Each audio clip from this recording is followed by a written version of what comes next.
रविंद्र कौशिक।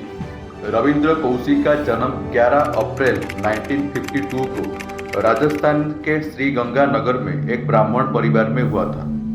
उनके पिता जेम कौशिक एक भारतीय वायुसेना अधिकारी थे। उनकी मां अमला देवी का 2006 में निधन हो गया। उन्होंने एसडी बिहानी पीजी कॉलेज श्रीगंगानगर से बीकॉम से स्नातक की उपाधि प्राप्त की थी। वो कॉलेज के टाइम में थिएटर में एक्टिंग करना और डिबेट में खुद को शामिल करना, ये सब चीज़ में वो बहुत एक्टिव थे और बाद में उन्हें रॉ द्वारा भर्ती किया जाता है। एक बहुत बड़े इतिहासकार हेमिस टेलफोर्ड ये कहते हैं कि 1975 के दौरान पंजाब में पॉलिटिकल लेवल में बहुत डिस्टर्बेंस देखने को मिलता है। अकाली पॉलिटिकल ग्रुप्स ने इमरजेंसी के खिलाफ खड़े होने लगे थे और विद्रोही क्लर्क जनरल सिंह भिंडरवाले जो बढ़ती शक्ति को हासिल कर ली थी। और उसी टाइम में पाकिस्तान में जनरल मोहम्मद जियाउल हक जो पहले पाकिस्तानी मिलिट्री ऑफिसर थे, जो बाद में 1978 के आते आते वो तख्ता पलट के पाकिस्तान की सत्ता को हासिल कर लेते हैं। वो पाकिस्तान की ऑफिशियल प्रेसिडेंट बन जाते हैं। तो इसलिए भारत को ये डर था क्यों ना भारत युद्ध में घुस जाए।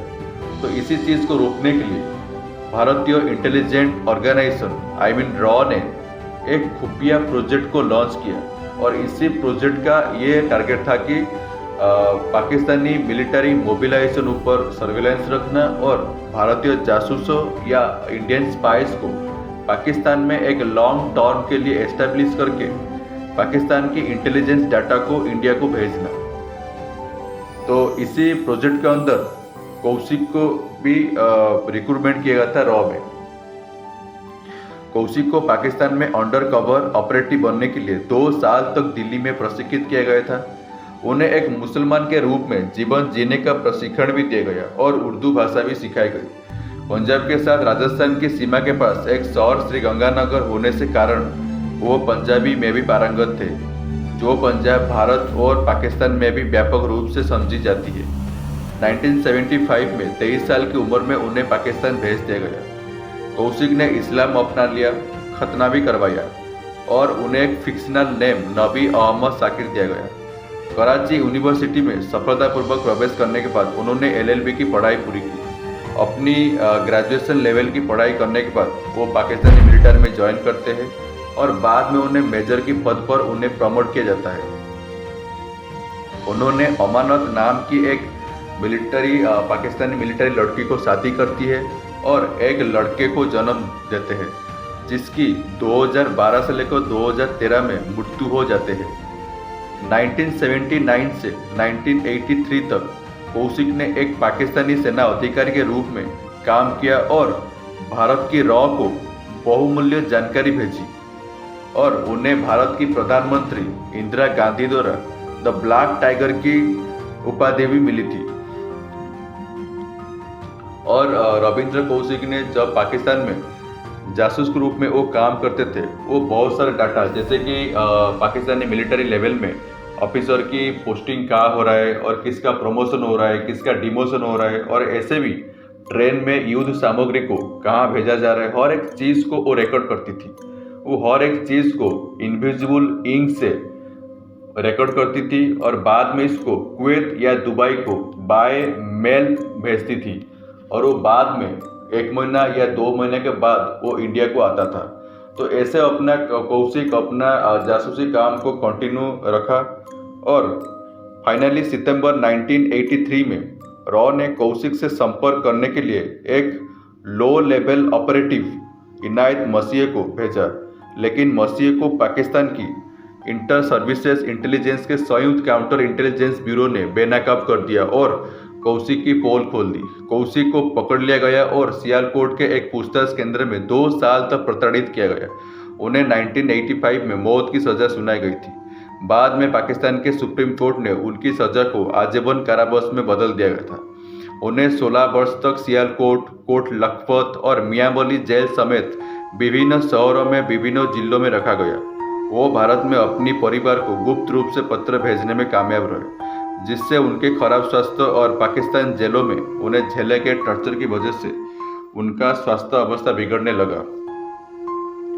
और वो एक लेटर लिखते हैं और लेटर में ये भारत के लिए ये लिखते हैं कि क्या भारत जैसा बड़े देश के लिए कुर्बानी देने वालों को यही मिलता है?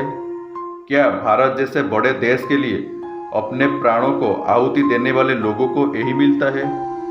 नवंबर 2001 में पाकिस्तान की सेंट्रल जेल मियांवाली में पल्मोनरी ट्यूबरकुलोसिस और एक हार्ट डिजीज से उनकी मृत्यु हो जाती है।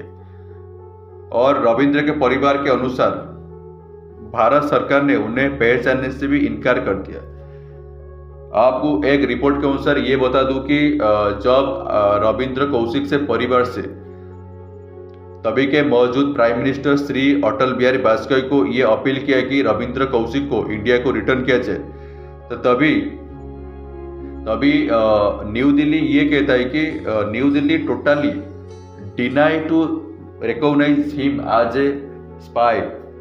दिल्ली उनको स्पाई के रूप से पहचान करने में इनकार कर देता है। और RN कौशिक ये भी कहते हैं कि हम गवर्नमेंट की तरफ से कोई कंपेंसेशन हम मांग नहीं रहे, हमको एज ए मार्टियर फैमिली हमको एक रिकॉग्नाइजेशन चाहिए। जो अपनी देश के लिए, जो अपनी मिट्टी के लिए अपनी होल लाइफ को कुर्बानी दे दी, उसी को आप एक रिकॉग्नाइजेशन दीजिए। बट गवर्नमेंट कुछ भी स्टेप लेता नहीं, या गवर्नमेंट ऐसा कोई स्टेप लेता नहीं जो एक मार्टियर को या एक स्पाई को एक देना चाहिए। और रविंद्र परिवार ये भी कहते हैं कि रविंद्र के परिवार दावा करते हैं कि 2012 में रिलीज हुई फेमस बॉलीवुड मूवी एक था टाइगर की कहानी रविंद्र के जीवन पर बेसिस है, और उन्होंने फिल्म के शीर्षक रविंद्र को क्रेडिट देने की मांग की, लेकिन निर्देशक कबीर खान ने उनको दावे का रिजेक्ट कर दिया। और रवि ग्रेवाल द्वारा लिखित और निर्देशित 2019 की भारतीय फिल्म रोमियो अकबर वाल्टर, जो पाकिस्तान में उनकी गतिविधियों पर आधारित है, फिल्म में जॉन अब्राहम ने रविंद्र कौशिक पर आधारित रहमतुल्लाह खान की भूमिका निभाई है। हमारा रविंद्र कौशिक की बायोग्राफी, तो उनका जो स्पाइस लाइफ था, उनका जो जासूसी लाइफ था, वो कितना टॉर्चरफुल था, वो कितना डिप्रेसिंग था, और वो कितना दर्दनाक था, ये तो आपने देख लिया। तो ऐसे कई सारे जासूसी की कहानी है, ऐसे कई सारे स्पाइस की कहानी है, तो चलो उसका ऊपर थोड़ा नजर डालते हैं। करामत राई जो एक जासूसी थे, जिन्होंने 1983 से 1980 तक भारतीय खुफिया सेवाओं के लिए कई ट्रांसबॉर्डर मिशन में संचालक की काम किया। उन्होंने कैंटोनमेंट में आंदोलनों पर जासूसी की। अपनी 18 साल की जेल की सजा काटने के बाद गुरदासपुर के बाद चाय बेचना शुरू कर दिया। जासूसी ने 2016 में अपनी मृत्यु से पहले अपना कंपेंसेट पाने के लिए एक लंबा लड़ाई की थी, बट बाद में वो असफल भी हुई थी। पूर्व सैनिक खुफिया एजेंट सुरजीत सिंह जो कहते हैं कि उन्होंने दर्जनों सीमा पार जासूसी अभियानों को अंजाम दिया। उन्होंने 1981 में गिरफ्तार होने के बाद 30 साल जेल में बिताए। और ये भी एक रिपोर्टर गीता पांडे ने बताया कि इस अवधि के दौरान उनको परिवार को 150 रुपये प्रति माह पेंशन मिली। एक रॉ एजेंट रूपलाल सौरिया, जिन्होंने 2001 में घर भेजे जाने से पहले पाकिस्तान की जेल में 26 साल बिताए थे, और उनको उनकी वापसी पर एक पेट्रोल पंप देने का वादा किया गया था, लेकिन इसे पाने के लिए उन्हें कोर्ट में पिटीशन फाइल करने पड़े। और बाद में उनको इंट्रोगेशन में इतना पिटाई होता है, उनका इतना पिटाई होता है, और इनका इतना टॉर्चर होता है कि उनको पैरालिसिस हो जाता है। और बाद में वो जब घर को आते हैं लौट के, ये देखते हैं कि उनका जो वाइफ थे वो रीमैरिज कर चुके थे, और वो फाइनली अपना फैमिली को खो चुके थे। और बाद में वो कोलकाता की सड़क पर लकड़ी में बना हुआ हैंडक्राफ्ट को बेच के अपना लाइफ का लास्ट टाइम को गुजरने लगे। तो ये होता है एक्चुअली जो स्पाइज होते हैं, जो जासूस होते हैं, उनकी लाइफ की सच्चाई। जैसे हमको स्कूल में, कॉलेज में, जैसे हमको किताब में और हमारा हिंदी मूवी में जैसे हमको दिखाया जाता है कि जो स्पाइज होता है उनका लाइफ बहुत ही थ्रिलिंग होता है, बहुत ही एक्शन भरी होता है। जैसे हमको एक सिनेमाटोरी स्टाइल में हमको पढ़ाया जाता है, हमको ऐसे दिखाया जाता है, एक्चुअली होता नहीं है। जो स्पाइज होते हैं उनका बहुत ही लाइफ का जो एंडिंग पॉइंट होता है वो बहुत ही टॉर्चरफुल होता है, बहुत ही स्ट्रेसफुल होता है, होता है और बहुत ही डिप्रेशन फुल होता है और ऐसे एक सज़ा काटते हुए उनका लाइफ एंडिंग होता है।